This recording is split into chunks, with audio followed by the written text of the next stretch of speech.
जोहार, नमस्कार। मैं सूरज कुमार आज फिर एक नए वीडियो में। और ये वीडियो में जो मैं कहूँगा, मेरे थंबनेल पढ़ के आपने ये सोचा होगा कि जो पर डे सरकार की बुराई करता हो, जो पर डे सरकार की नीतियों में कमी खोजता हो, जो पर डे सरकार की योजनाओं में कमी खोजता हो, वो आज सरकार और हेमंत सोरेन जी का बड़ाई क्यों कर रहा है। थंबनेल पढ़ के आपको ऐसा ही फील हुआ होगा। तो चलिए बात करते हैं इसी पे। तो सबसे पहले आग्रह निवेदन है आप लोगों से कि जो साथी चैनल को देख के सिर्फ छोड़ देते हैं, सब्सक्राइब कर लिया कीजिए और अपना राय कमेंट बॉक्स में जरूर लिखा कीजिए। वीडियो को शेयर भी कर दिया कीजिए ताकि दूसरे लोग भी देखें और ये सारी बातों को वो भी समझे और झारखंड नवनिर्माण में झारखंड हित में कुछ डिसीजन ले पाए। क्योंकि शेयर ही एक ऐसा माध्यम है जो हम अपनी बात को दूसरे तक पहुंचा सकते हैं। जितने ज्यादा लोग सुनेंगे उतने ज्यादा लोग समझेंगे। तो आपका भी दायित्व बनता है, जो मेरे वीडियो को देखते हैं उनको दूसरे लोगों तक पहुंचाने की रिस्पॉन्सिबिलिटी, जिम्मेवारी भी आप लोग के कंधों पे है। राय जरूर लिखा कीजिए, क्योंकि आपका राय लिखने से हम लोग प्रेरित होते हैं और हम लोग को भी और ऊर्जा मिलता है ताकि आप लोग के लिए एक और नया वीडियो बना पाए, सही जानकारी आप लोग तक पहुंचा पाए। तो चलिए विशेष कुछ ना बोलते हुए अंतिम में चैनल को सब्सक्राइब भी जरूर कर लीजिएगा। तो टॉपिक पे आते हैं। हम कह रहे हैं कि हेमंत सोरेन ने आज झारखंड के तमाम नागरिकों को गौरवान्वित फील करा दिया। आज हेमंत सोरेन जी ने जो काम किया है, उस काम को सुन के, उस काम को देख के आज हर एक झारखंडियों का सीना चौड़ा हो गया। आज हर एक झारखंडी पूरे भारत में गर्व से कह सकते हैं कि इंडियन एक्सप्रेसवे के रिपोर्ट में झारखंड के मुख्यमंत्री 40वें सबसे मजबूत आदमी है, सबसे शक्तिशाली व्यक्ति पूरे भारत में। इंडियन एक्सप्रेसवे का जो रिपोर्ट आया है उसमें 40वें नंबर पे झारखंड के मुख्यमंत्री हमारे माननीय हेमंत सोरेन जी का नाम है। ये झारखंडियों के लिए बड़ा ही गर्व का विषय है। हम जिस राज्य में रहते हैं उस राज्य के मुखिया का नाम 40वें नंबर पे है।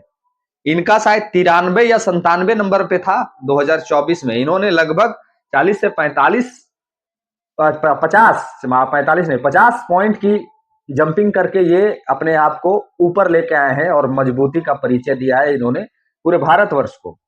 और हम लोग भी गर्व से अब कह सकते हैं, आप लोग भी गर्व से कह सकते हैं कि झारखंड के जो मुख्यमंत्री हैं वो 40वें सबसे शक्तिशाली व्यक्ति हैं। पहले नंबर पे मोदी जी हैं, दूसरे नंबर पे अमित शाह जी हैं।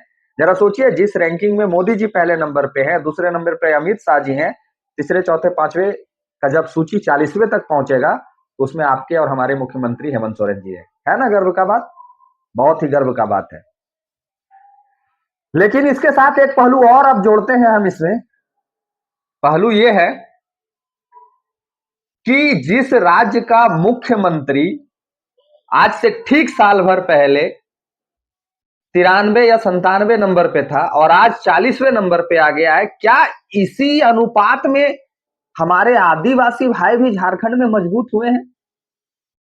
जब हमारे मुख्यमंत्री मजबूत हो सकते हैं, आदिवासी समाज से वो आते हैं, तो क्या हम और आप ये एक्सपेक्टेशन कर सकते हैं कि उसी रफ्तार से पिछले 1 वर्षों में आदिवासी भाई लोग का भी शक्तिशाली वाला जो रैंकिंग है, ग्रोथ वाला जो रैंकिंग है, क्या ये लोग भी ऊपर बढ़े हैं? ये आप बताइएगा। इसका रिपोर्ट, इसका सर्वे आप कीजिएगा, आपको बताने की जरूरत है। अगर इंसाफ देखा जाए तो आज झारखंड के सब लोग गौरवान्वित हैं, सिवाय एक समाज को छोड़ के। माफ कीजिएगा, 2 समाज को छोड़ के। आज दोनों समाज अपने अपने हक की लड़ाई को लड़ रहे हैं, बाकी तो कोई दिखता ही नहीं है। कभी सुने हैं कि ओबीसी मोर्चा का कोई आंदोलन हुआ है? कभी सुने हैं कि जनरल का कोई आंदोलन हुआ है? कभी सुने हैं कि अल्पसंख्यकों ने कोई आंदोलन छेड़ दिया है? नहीं। जब भी सुनिएगा तो आदिवासी आंदोलन कर रहे हैं, जब भी सुनिएगा कुर्मी आंदोलन कर रहे हैं। माफ कीजिएगा, कुर्मी नहीं, कुर्मी आंदोलन कर रहे हैं। अभी जिस तरह का रवैया हमारे मुख्यमंत्री जी ने आदिवासियों के प्रति अपनाया है, ये 40 नंबर पे जो शक्तिशाली होने का जो इनको जो तबका मिला है, उसका इन्होंने भरपूर जोर दिखाया है आदिवासी भाइयों पे। मैं इसलिए ऐसा कह रहा हूं कि कल झारखंड में सरहुल का पर्व हमारे आदिवासी भाई, हम लोग, आप लोग, जितने तमाम झारखंड के मूलवासी खतियानी आदिवासी हैं, ये सारे लोग कल सरहुल को मनाएंगे, बहुत उत्साह से मनाएंगे और अपने अपने भविष्य की कामना करेंगे। हम लोग सोचेंगे कि झारखंड अच्छा समृद्ध बने, मेरा फ्यूचर समृद्ध हो, मेरे लोग समृद्ध बने, और हम लोग झारखंड को आगे ले जाने की सोच रख के कल सरना स्थल पर पहुंच के हम लोग माथा टेकेंगे और सरहुल पर्व को मनाएंगे। लेकिन अभी झारखंड में देखने को दो चीजें मिल रही है। एक आदिवासी समुदाय एक भाग में दिखता है और एक आदिवासी समुदाय एक भाग में दिखता है। रांची जो सिरमटोली फ्लाईओवर का जो मामला है, उसमें कुछ आदिवासी भाइयों का आज स्टेटमेंट पढ़ रहे थे, बड़ा दुख हुआ वो स्टेटमेंट सुन के। कुछ लोग कह रहे हैं कि जो आंदोलन कर रहे हैं आदिवासी, वो नहीं करना चाहिए, वो गलत कर रहे हैं। वो भी जो बोल रहे हैं वो भी आदिवासी हैं। वो कह रहे हैं कि जो आंदोलन कर रहे हैं लोग, वो गलत कर रहे हैं। अब हम कंफ्यूज हो गए कि आदिवासी समाज जो आंदोलन कर रहा है वो सही है, या फिर जो समाज कह रहा है कि नहीं वो लोग गलत कर रहे हैं। हम उस पर कोई टिप्पणी करना नहीं चाहते हैं। ये बयान अजय तिर्की जी का है, आप लोग भी सोशल मीडिया पे जाके उनकी बयान को सुन सकते हैं। तो आप और हम ये सोच के अब कंफ्यूज हो रहे हैं कि आखिर कौन सही है, अजय तिर्की जी का ग्रुप सही है, या फिर जो कल भाई साहब ने मेरे वीडियो में और आप लोग ने देखा, वो आदिवासी जो खुट्टी से चल के आए थे, वो कह रहे थे वो सही है। अब इसका राय और इसका जानकारी तो हमारे आदिवासी भाई जो मुझे देखते हैं वही लिख सकते हैं, क्योंकि जिस तरह का रवैया सरकार का है, कल सरहुल पर्व में जब वो हेमंत सोरेन जी वहां पे पहुंचेंगे तो आदिवासी भाइयों और बहनों ने ही ये कहा है कि उनके स्वागत में कोई आदिवासी भाई खड़ा नहीं रहेगा। लेकिन कोई के बात कहां आता है, यहां तो दो भाग में है। एक भाग तो उनके स्वागत में खड़ा रहेगा ही, यहाँ एक भाग तो स्वागत में खड़ा रहेगा ही, और दूसरा भाग उनके विरोध में खड़ा रहेगा। तो जरा सोच के देखिए, मैंने आज सुबह वाले वीडियो में ही कहा था कि जब तक हम आदिवासी, हम मूलवासी किसी पार्टी के आदिवासी मूलवासी बन के रहेंगे, तब तक हमारे साथ ऐसा ही होगा। कल जो उनके साथ खड़ा होंगे वो जेएमएम के आदिवासी होंगे, और कल जो उनके विपक्ष में खड़ा होंगे उनको जेएमएम के लोग कहेंगे कि ये बीजेपी के आदिवासी हैं, ये बीजेपी के लोग हैं।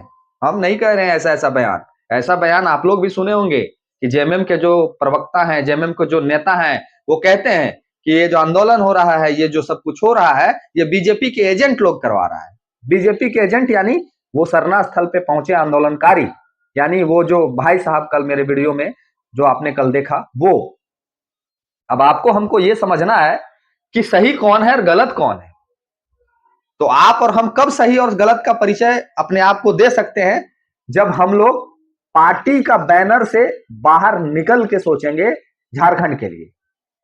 जब हम लोग ये सोचेंगे झारखंड के लिए कि हाँ ये व्यक्ति झारखंड को बदल सकता है, ये व्यक्ति झारखंड के लिए कुछ कर सकता है, ये व्यक्ति का विचारधारा से झारखंड में परिवर्तन आ सकता है, तब हम लोग अपने आप को बदल सकते हैं, और तब हम लोग कुछ अच्छा सोच सकते हैं, और तब हम लोग अपने हक अधिकार को ले सकते हैं। नहीं तो आप जेएमएम के आदिवासी, हम जेएलकेएम के आदिवासी, वो बीजेपी के आदिवासी।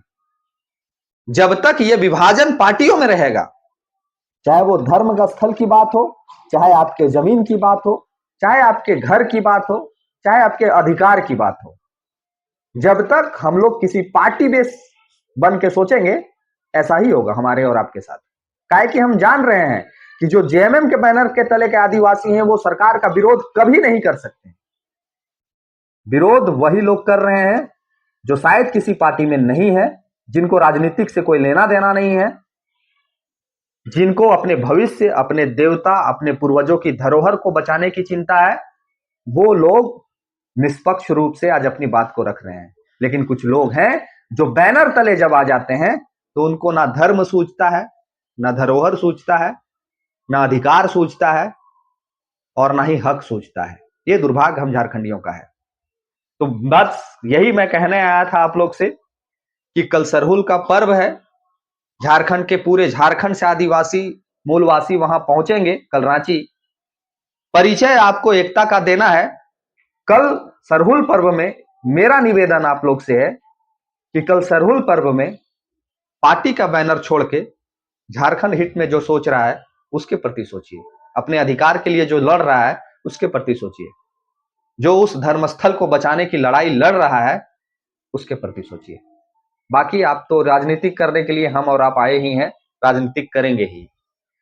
तो क्या समझते हैं आप इस वीडियो के माध्यम से, आपने क्या समझा इस वीडियो में, राय कमेंट बॉक्स में जरूर लिखिएगा। वीडियो ठीक लगा हो तो शेयर कर दीजिएगा और लाइक करना नहीं भूलिएगा। मिलते हैं अगले वीडियो में। इस वीडियो में इतना ही। धन्यवाद। जोहार, प्रणाम।